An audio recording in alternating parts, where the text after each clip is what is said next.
The first 5 chapters dealt with Satvastu. The next 5 chapters dealt with Chitvastu. And then the last 5 chapters dealt with Ananda part, Sat, Chit, Ananda.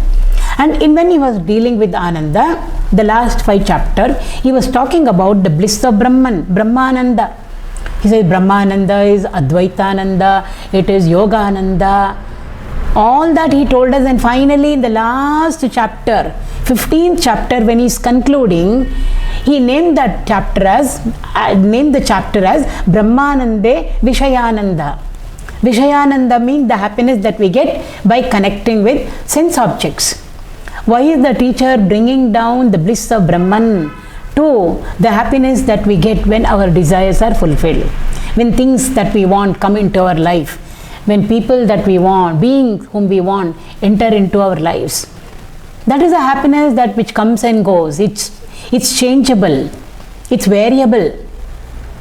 Now the happiness is there, now we lose the happiness when the thing goes away from our life.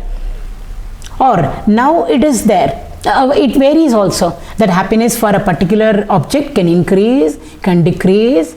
Sometimes it can turn into hatred also, for whatever reason. So why is the teacher, after having spoken so much about Brahmananda as Advaitananda and Yogananda, why does he come down to Vishayananda? Because the teacher knows we are comfortable with Vishayananda. Every moment in our lives, whatever we get, something we get which is conducive to us, which we like, we feel happy. If it's very cold, we get a cup of coffee, we feel happy. At least for that point of time. I'm feeling so happy that I drank this hot cup of coffee. If it's very, very, very hot, I scream. So it's like that. I want to meet her, my nearest friend. She came home happy. Every moment in our life, somehow, though it comes and goes, though there are glimpses, but still happiness comes to us, joy comes to us. In flashes it comes to us. And the teacher knows we are all very, very familiar with that happiness, that joy. Vishayananda. But he says, whatever you are experiencing, it doesn't come from outside. It comes from you only.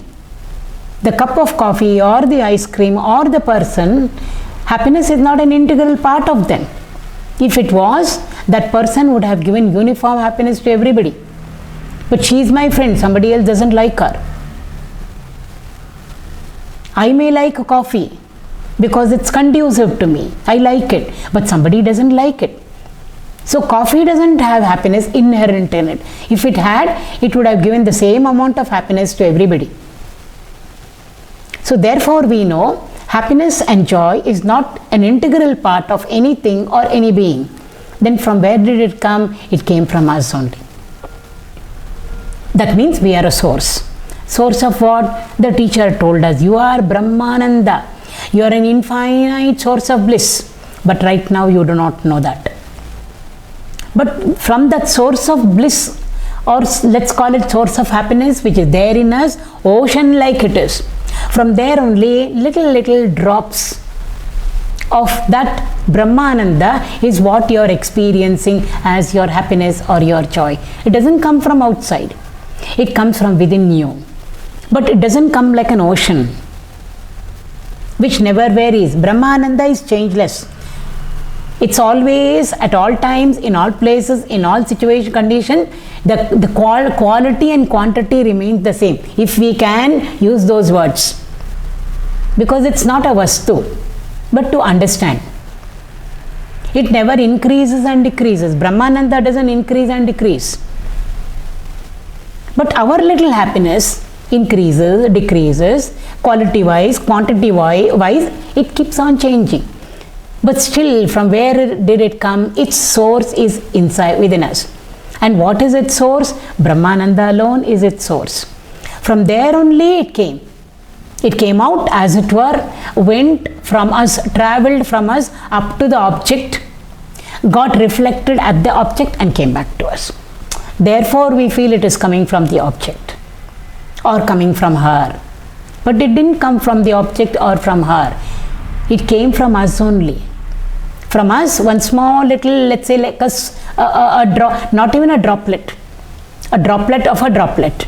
It just went out of us, we are not aware of it. Everything happened so fast. It went out of us, traveled a distance in time, went to the object or the person, got reflected there and came back. When it came back or when it comes back, then we become aware of it. And we feel happiness came from that object, happiness came from that person. But it didn't, it came from us only. It doesn't come from anywhere else at all. So therefore, since we are all so familiar with Vishayananda, the teacher over there and the last chapter deals with Vishayananda, because he wants us to feel very comfortable. The teacher will always try to make us comfortable. Only then journey is possible for us. Spiritual journey is possible for us. Otherwise we will say it's too difficult for us. So the teacher, as it were, he is in that Satchidananda state. But he is an ocean of compassion. He understands our problem, our difficulties. And therefore he comes down to our level. And then he talks in our language. And he says that Vishayananda, that happiness that you are experiencing when you gain something in your life, a thing or a being, whatever it be, or in a situation you became happy, that is nothing else but a little drop, tiny wee bit of a drop of that ocean of bliss that is there in you. So it's a journey. It's a journey from Vishayananda to Brahmananda.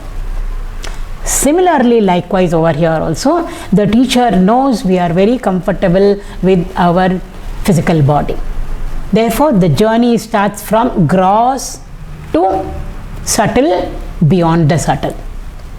Because Bhagavan, Brahman can't even be described as gross, can't even be described as subtle.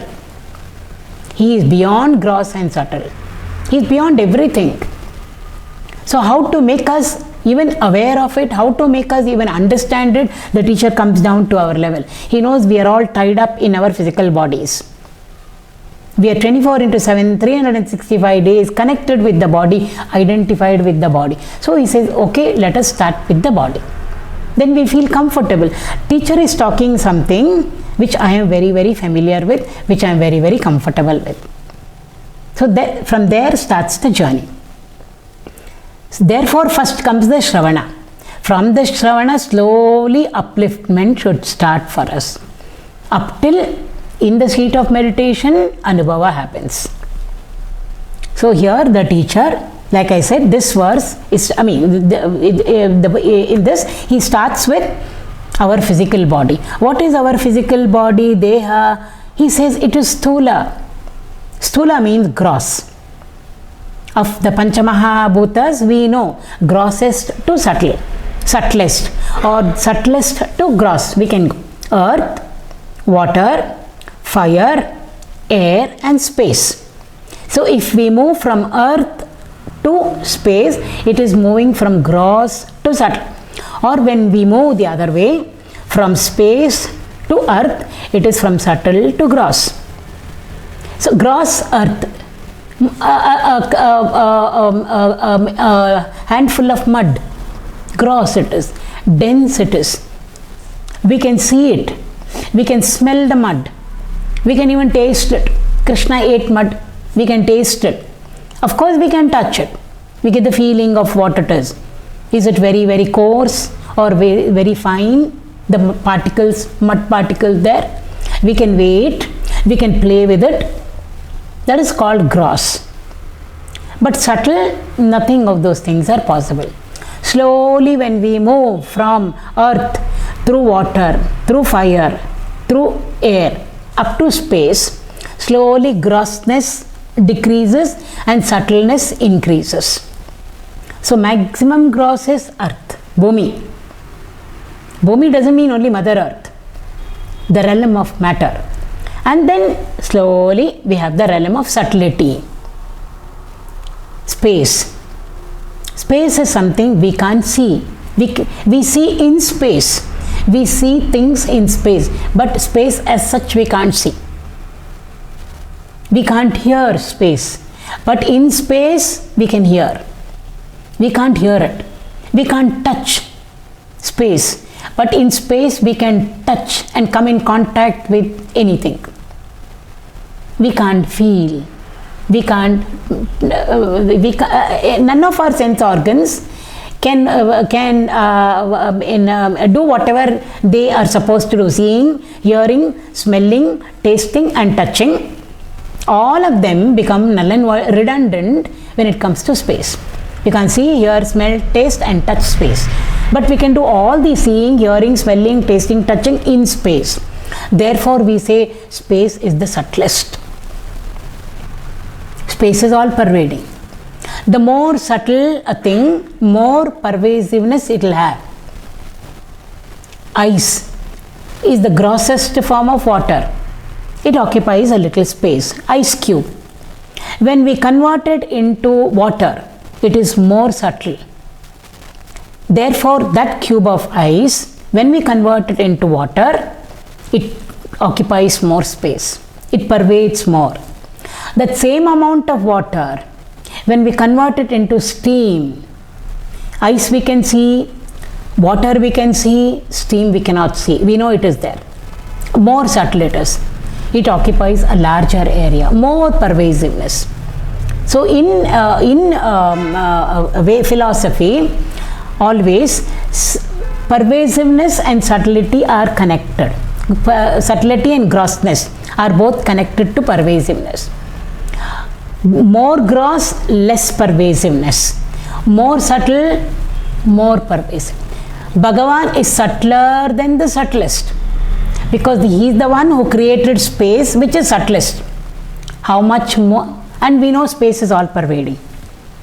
So if Bhagavan has created space, which is the subtlest that we know of, which is the most all pervading that we are all aware of, how much more subtle he must be, how much more all pervading he must be, because even space becomes a concept in him. So that is what Sthula, Sukshma mean. So when the teacher is using the word Sthula over here, grossest. So this Sharira, Deha of yours, he's pointing out to each, he's teaching us over here. So to the students in front of him, the teacher is telling we all students in front of him, he is telling us, he is initiating us, he is teaching us. He says this Deha of yours, this physical body, which you are all very, very familiar with, is the grossest. We have understood that. And he says it is gross. And why is it gross? Mamsa mayam it is. When we say mayam, it means full of nothing but it is full of that only. When we have accidentally in our sleep put, let's say, 5 full teaspoonfuls of sugar into a small little cup of coffee and give it to somebody, they will say this coffee sugar mayam, which means I can't even feel the decoction part, the coffee part, taste I can't feel.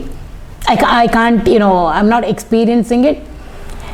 Neither the milk over there, what is it? Only sugar, sugar and sugar is my anubhava. Therefore, we will say it is sugar mayam. If we have put more salt into our sambar, salt mayam it becomes. So when we say mayam, it means full of that and that and that alone. When they say sarvam krishnamayam, we use these words. So this whole jagat is sarvam krishnamayam jagat. Why? I am a Krishna bhakta. Somebody who is a Shiva bhakta will say no, sarvam shivamayam jagat. Shiva and Krishna and Rama are all one and the same. So when we say sarvam krishnamayam or sarvam shivamayam, we have not understood it the way we should understand it. It means this entire jagat is nothing and nothing and nothing but Krishna alone. That's what it means. Nothing other than Krishna has got accommodation over there. So when we are saying it, what about all jagat is Krishnamayam jagat? What about me? I am separate from that, we feel. Because we are saying it. Sarvam Krishnamayam jagat means we included over there. So everything is Krishna. Who are we? Who is we? The Jivatma there. And what is the Jivatma? It's a 3-tier complexity. Body, mind, intellect. Is any part of my equipment me? Other than Krishna? No. So body is Krishna, mind is Krishna, intellect is Krishna, everything is Krishna, top to bottom is Krishna. So Krishna and Krishna everywhere. There is no two there. Is only one without a second Krishna. That is what it means when we say Sarvam Krishnamayam Jagat. Sarvam Brahmamayam Re Re. That Keith bhajan over there which we sing. So we should know exactly what these words are suggesting to us. Not just the word meaning. In spirit, what does it suggest? In significance wise, suggestive wise. The teacher says here, Stulaha Deha, this body of any of us is gross and it is Mamsamaya. Mayam we know now what it is. It is Mamsamayam, mean nothing but Mamsa and Mamsa and Mamsa alone. Mamsa means flesh. Flesh also is Stula only. So everything, which means it is completely something other than what we want to reach out to. So therefore he is slowly guiding us. So he said this gross body is Mamsamaya. 3 words over here. Stulaha, Mamsamayo, Deha. But these three words, it's a phrase over there, has been elaborated so extensively in Adi Shankara's Viveka Chudamani. There one entire chapter for Annamaya Kosha. Annamaya Kosha means the food sheath. He says the Paramatma inside us, within us, which we are, is wrapped up as it were by 5 sheets. So layers wrapped up. We can put a sweater if it is cold, then another shawl and maybe another shawl over and above that. So layers are there. So he says Pancha Koshas. Each one of us is wrapped up with 5 sheets.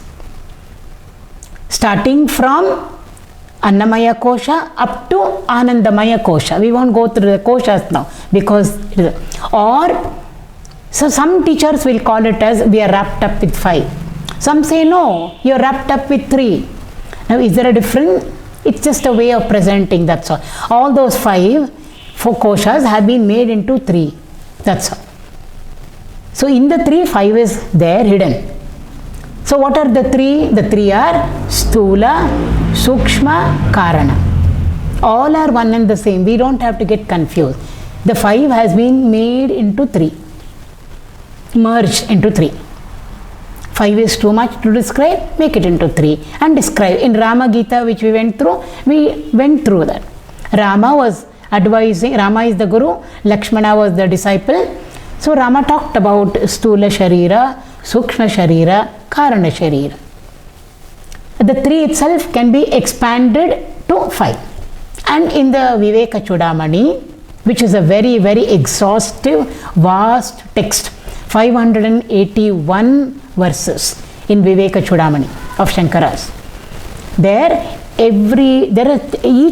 For each kosha, one chapter the teacher has given. So this one phrase over here, Stulo Mamsamayo Dehaha. The gross body is nothing but it is made up of flesh. For that he has dedicated one whole chapter over there. So we can say this is a point to be noted from there.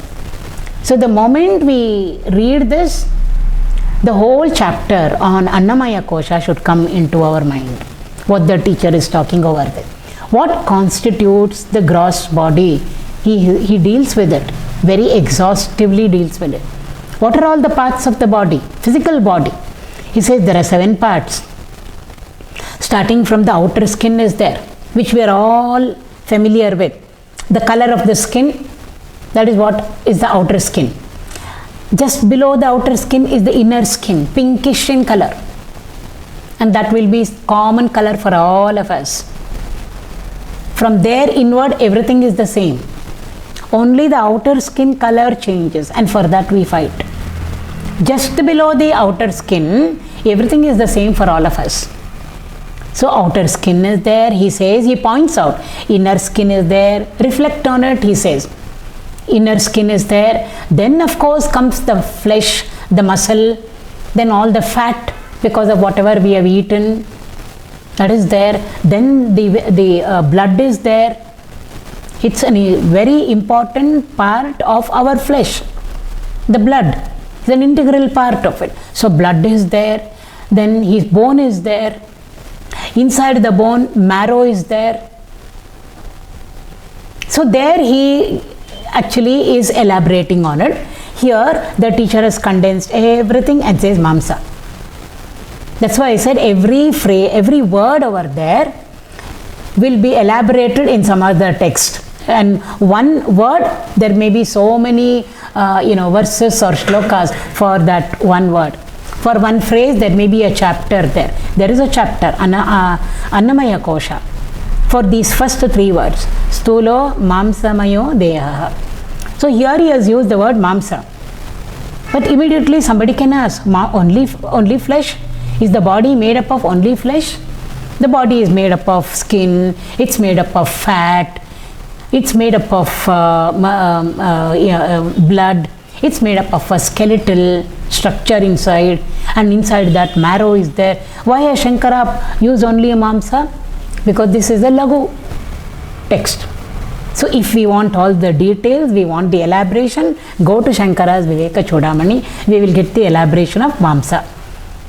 So mamsa there, mamsamaya stands for so many other things. Elaborated there. So condensed. For all of that, one word he has put over here and said mamsa. See, like that's a points to be remembered. Highlight. He has not dealt with everything. If he wants to deal with, well, that other text is there. He will say, go to that text. So therefore, what we are very, very familiar with, stulo mamsamayo dehaha. So we feel we have understood this. Annamaya Kosha, this gross body, which we are all conscious of in the waking state. The parallels we can bring in there. So when it is five koshas, Annamaya Kosha it represents. When it is three equipment, Sharira, it represents the Stula Sharira. Different words, all mean the same. And when is it that we are always connected with the physical body? We are always connected with the physical body only in the waking state. When we go off to the dream state, when we go off to the deep sleep state, three states we go through every day.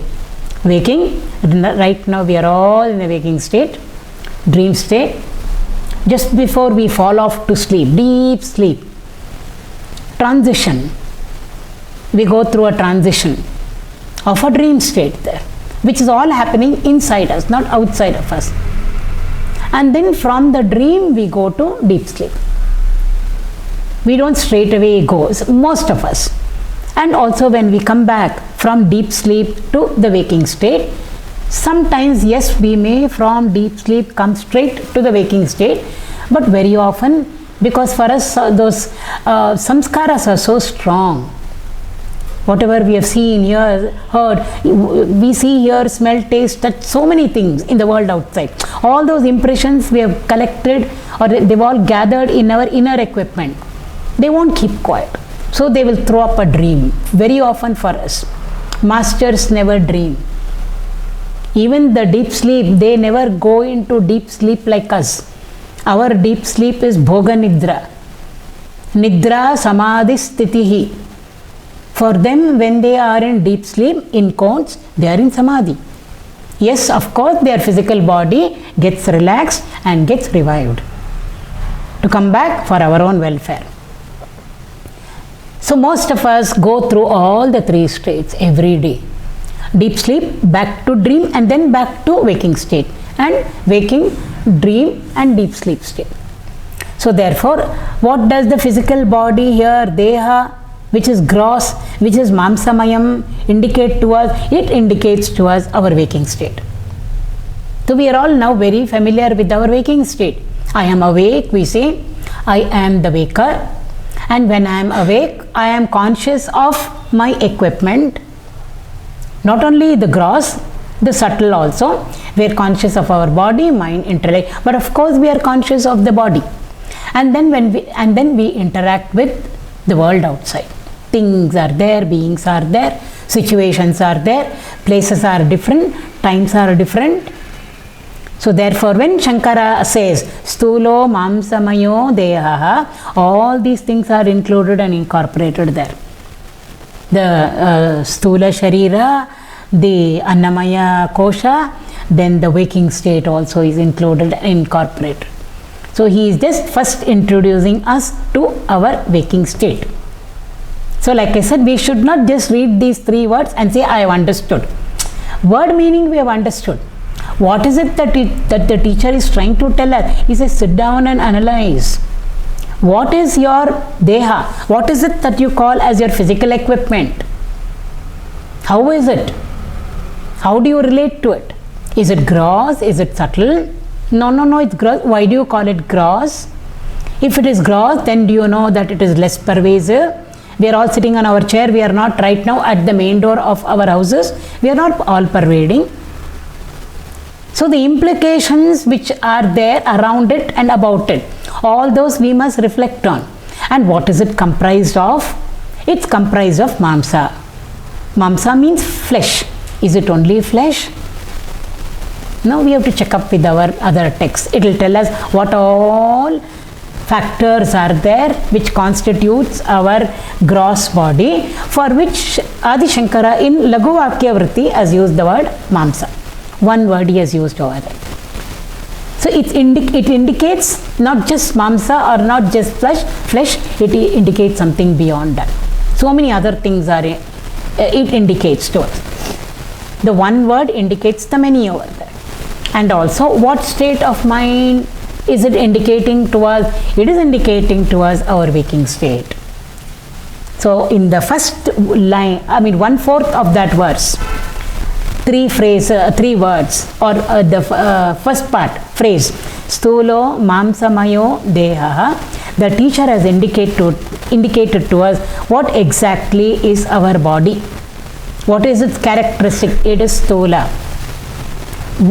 What is it made up? It is made up of flesh.